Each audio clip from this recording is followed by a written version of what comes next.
شروع اللہ کا نام لے کر جو بڑا مہربان نہایت رحم والا ہے۔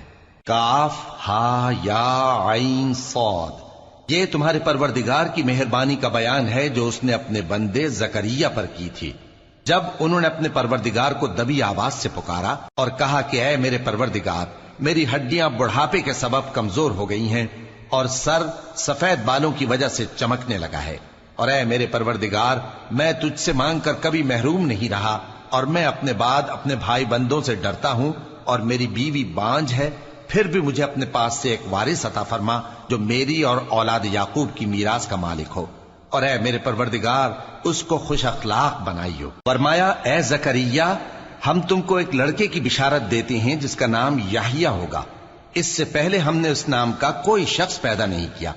انہوں نے کہا کہ پروردگار، میرے ہاں کس طرح لڑکا ہوگا جبکہ میری بیوی بانجھ ہے اور میں بڑھاپے کی اس حالت کو پہنچ گیا کہ سوکھ گیا ہوں۔ حکم ہوا کہ اسی طرح ہوگا، تمہارے پروردگار نے فرمایا ہے کہ مجھے یہ آسان ہے، اور میں پہلے تم کو بھی تو پیدا کر چکا ہوں اور تم کچھ چیز نہ تھے۔ کہا کہ پروردگار میرے لیے کوئی نشانی مقرر فرما۔ فرمایا نشانی یہ ہے کہ تم صحیح و سالم ہوتے ہوئے 3 رات دن لوگوں سے بات نہ کر سکو گے۔ پھر وہ عبادت کے حجرے سے نکل کر اپنی قوم کے پاس آئے تو ان سے اشارے سے کہا کہ صبح و شام تسبیح کرتے رہو۔ فرمایا اے یحییٰ، ہماری کتاب کو مضبوطی سے تھامے رہو، اور ہم نے ان کو لڑکپن ہی میں دانائی عطا فرمائی تھی اور اپنے پاس سے شفقت اور پاکیزگی دی تھی، اور وہ پرہیزگار تھے اور وہ اپنے ماں باپ کے ساتھ نیکی کرنے والے تھے اور سرکش اور نافرمان نہیں تھے۔ اور جس دن وہ پیدا ہوئے اور جس دن وفات پائیں گے اور جس دن زندہ کر کے اٹھائے جائیں گے ان پر سلام ہے۔ اور کتاب یعنی قرآن میں مریم کا بھی تذکرہ کرو، جب وہ اپنے لوگوں سے الگ ہو کر مکان کے مشرقی حصے میں چلی گئیں، پھر انہوں نے ان کی طرف سے پردہ کر لیا تو ہم نے ان کی طرف اپنا فرشتہ بھیجا، سو وہ ان کے سامنے ایک خوبصورت مرد کی صورت میں آیا۔ مریم بولی کہ اگر تم پرہیزگار ہو تو میں تم سے بچنے کے لیے رحمان کی پناہ لیتی ہوں۔ فرشتے نے کہا کہ میں تو تمہارے پروردگار کا بھیجا ہوا یعنی فرشتہ ہوں، اور اس لیے آیا ہوں کہ تمہیں پاکیزہ لڑکا بخشوں۔ مریم نے کہا کہ میرے ہاں لڑکا کیوں کر ہوگا جبکہ مجھے کسی مرد نے بطور شوہر چھوا تک نہیں اور میں بدکار بھی نہیں ہوں۔ فرشتے نے کہا کہ یوں ہی ہوگا، تمہارے پروردگار نے فرمایا کہ یہ مجھے آسان ہے اور میں اسے اسی طریق پر پیدا کروں گا تاکہ اس کو ہم لوگوں کے لیے اپنی طرف سے نشانی اور ذریعہ رحمت بنائیں، اور یہ کام مقرر ہو چکا ہے۔ چنانچہ وہ اس بچے کے ساتھ حاملہ ہو گئیں اور اسے لے کر ایک دور جگہ چلی گئیں۔ پھر درد ذہ ان کو کھجور کے تنے کی طرف لے آیا، کہنے لگی کہ کاش میں اس سے پہلے مر چکتی اور بھولی بسری ہو گئی ہوتی۔ تب ان کے ٹیلے کے نیچے کی جانب سے فرشتے نے ان کو آواز دی کہ غمناک نہ ہو، تمہارے پروردگار نے تمہارے نیچے ایک چشمہ پیدا کر دیا ہے، اور کھجور کے تنے کو پکڑ کر اپنی طرف ہلاؤ، وہ تم پر تازہ عمدہ کھجوریں گرائے گا، تو کھاؤ اور پیو اور آنکھیں ٹھنڈی کرو۔ اگر تم کسی آدمی کو دیکھو تو کہنا کہ میں نے اللہ کے لیے روزے کی منت مانی، تو آج میں کسی آدمی سے ہرگز کلام نہیں کروں گی۔ پھر وہ اس بچے کو اٹھا کر اپنی برادری والوں کے پاس لے آئیں۔ وہ کہنے لگے کہ مریم یہ تو نے برا کام کیا، اے ہارون کی بہن، نہ تو تیرا باپ ہی برا آدمی تھا اور نہ تیری ماں ہی بدکار تھی۔ تو مریم نے اس بچے کی طرف اشارہ کیا۔ وہ بولے کہ ہم اس سے کہ گود کا بچہ ہے کیسے بات کریں؟ بچے نے کہا کہ میں اللہ کا بندہ ہوں، اس نے مجھے کتاب دی ہے اور نبی بنایا ہے، اور میں جہاں ہوں اور جس حال میں ہوں اس نے مجھے صاحب برکت بنایا ہے، اور جب تک زندہ ہوں مجھ کو نماز اور زکوٰۃ کا ارشاد فرمایا ہے، اور مجھے اپنی ماں کے ساتھ نیک سلوک کرنے والا بنایا ہے اور سرکش و بدبخت نہیں بنایا، اور جس دن میں پیدا ہوا اور جس دن مروں گا اور جس دن زندہ کر کے اٹھایا جاؤں گا مجھ پر سلام ہے۔ یہ مریم کے بیٹے عیسیٰ ہیں، اور یہ سچی بات ہے جس میں لوگ شک کرتے ہیں۔ اللہ کو شایع نہیں کہ کسی کو بیٹا بنائے، وہ پاک ہے، جب کسی چیز کا ارادہ کرتا ہے تو اس کو یہی کہتا ہے کہ ہو جا تو وہ ہو جاتی ہے۔ اور بے شک اللہ ہی میرا اور تمہارا پروردگار ہے، تو اسی کی عبادت کرو، یہی سیدھا رستہ ہے۔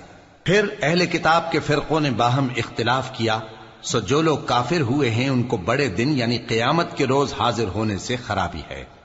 وہ جس دن ہمارے سامنے آئیں گے کیسے سننے والے اور کیسے دیکھنے والے ہوں گے، مگر ظالم آج کھلی گمراہی میں ہیں، اور ان کو حسرت و افسوس کے دن سے ڈرا دو جب بات فیصل کر دی جائے گی اور وہ غفلت میں پڑے ہوئے ہیں اور ایمان نہیں لاتے۔ ہم ہی زمین کے اور جو لوگ اس پر بستے ہیں ان کے وارث ہوں گے، اور ہماری ہی طرف ان کو لوٹنا ہوگا۔ اور کتاب میں ابراہیم کا ذکر کرو، بے شک وہ نہایت سچے تھے، پیغمبر تھے۔ جب انہوں نے اپنے باپ سے کہا کہ ابا، آپ ایسی چیزوں کو کیوں پوچھتے ہیں جو نہ سنیں اور نہ دیکھیں اور نہ آپ کے کچھ کام آ سکیں؟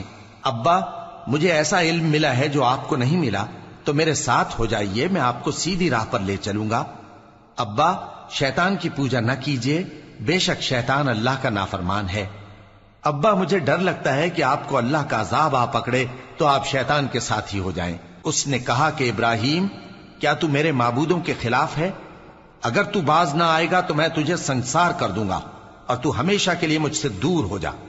ابراہیم نے سلام علیکم کہا اور کہا کہ میں آپ کے لیے اپنے پروردگار سے بخشش مانگوں گا، بے شک وہ مجھ پر نہایت مہربان ہے، اور میں آپ لوگوں سے اور جن کو آپ اللہ کے سوا پکارا کرتے ہیں ان سے کنارہ کرتا ہوں، اور اپنے پروردگار ہی کو پکاروں گا۔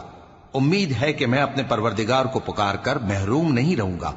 اور جب ابراہیم ان لوگوں سے اور جن کی وہ اللہ کے سوا پرستش کرتے تھے الگ ہو گئے، تو ہم نے ان کو اسحاق اور اسحاق کو یعقوب بخشے، اور ہر ایک کو پیغمبر بنایا، اور ہم نے ان کو اپنی رحمت سے بہت سی چیزیں عنایت کی، اور ان کا ذکر جمیل بلند کیا۔ اور کتاب میں موسیٰ کا بھی ذکر کرو، بے شک وہ ہمارے برگزیدہ تھے اور رسول تھے، نبی تھے، اور ہم نے ان کو طور کی داہنی طرف سے پکارا اور باتیں کرنے کے لیے نزدیک بلایا، اور اپنی مہربانی سے ان کو ان کا بھائی ہارون پیغمبر بنا کر عطا کیا۔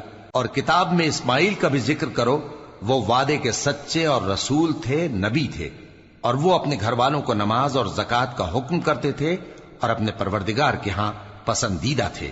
اور کتاب میں ادریس کا بھی ذکر کرو، وہ بھی نہایت سچے تھے، نبی تھے، اور ہم نے ان کو اونچی جگہ اٹھا لیا تھا۔ یہ وہ لوگ ہیں جن پر اللہ نے اپنے پیغمبروں میں سے فضل کیا، یعنی اولاد آدم میں سے، اور ان لوگوں میں سے جن کو ہم نے نوح کے ساتھ کشتی میں سوار کیا، اور ابراہیم اور یعقوب کی اولاد میں سے، اور ان لوگوں میں سے جن کو ہم نے ہدایت دی اور جنہیں برگزیدہ کیا۔ جب ان کے سامنے ہماری آیتیں پڑھی جاتی تھیں تو سجدے میں گر پڑتے اور روتے رہتے تھے۔ پھر ان کے بعد چند ناخلف ان کے جانشین ہوئے جنہوں نے نماز کو ضائع کر دیا اور خواہشات نفسانی کے پیچھے لگ گئے، سو ان قریب ان کو گمراہی کی سزا ملے گی۔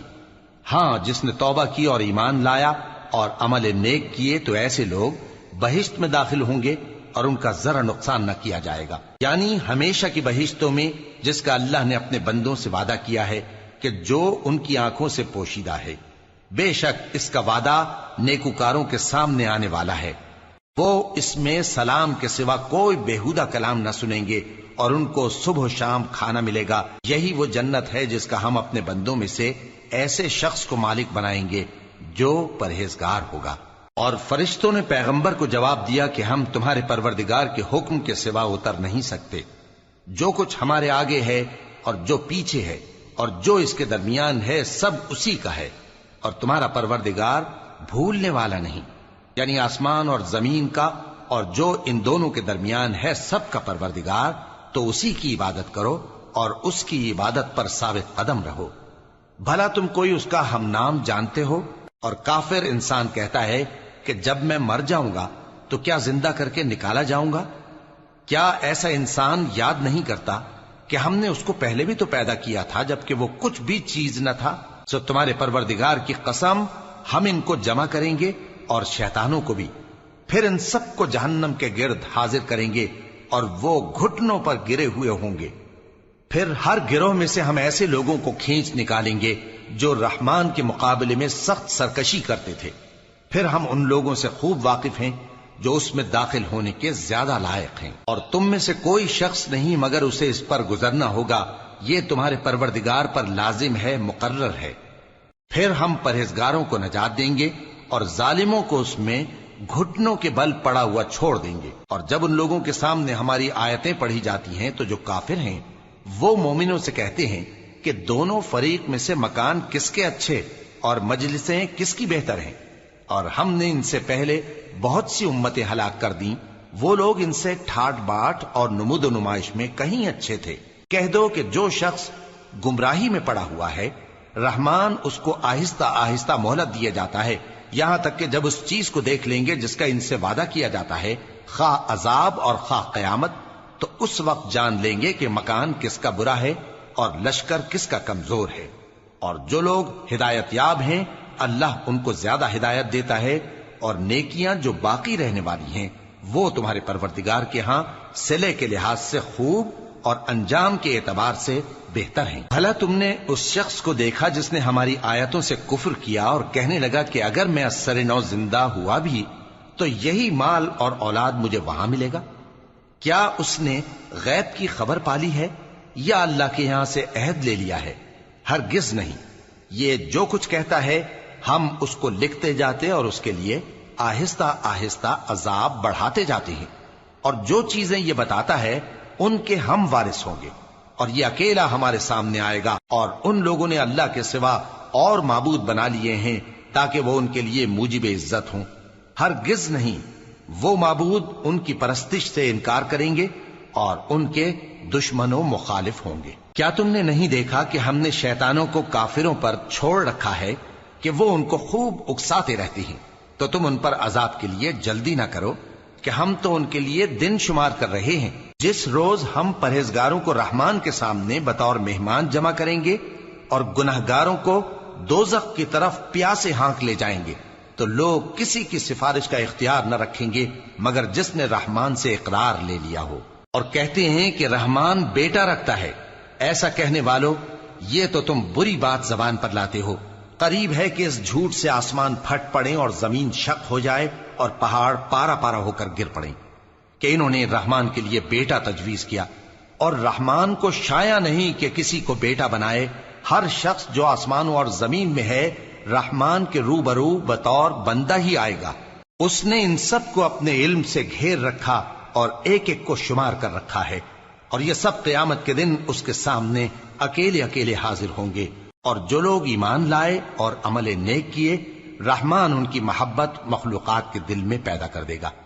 اے پیغمبر صلی اللہ علیہ وآلہ وسلم، ہم نے یہ قرآن تمہاری زبان میں آسان بنا کر نازل کیا ہے تاکہ تم اس سے پرہیزگاروں کو خوشخبری پہنچا دو اور جھگڑالوؤں کو ڈر سنا دو۔ اور ہم نے ان سے پہلے بہت سے گروہوں کو ہلاک کر دیا ہے۔ بھلا تم ان میں سے کسی کو دیکھتے ہو یا کہیں ان کی بھنک سنتے ہو؟ شروع اللہ کا نام لے کر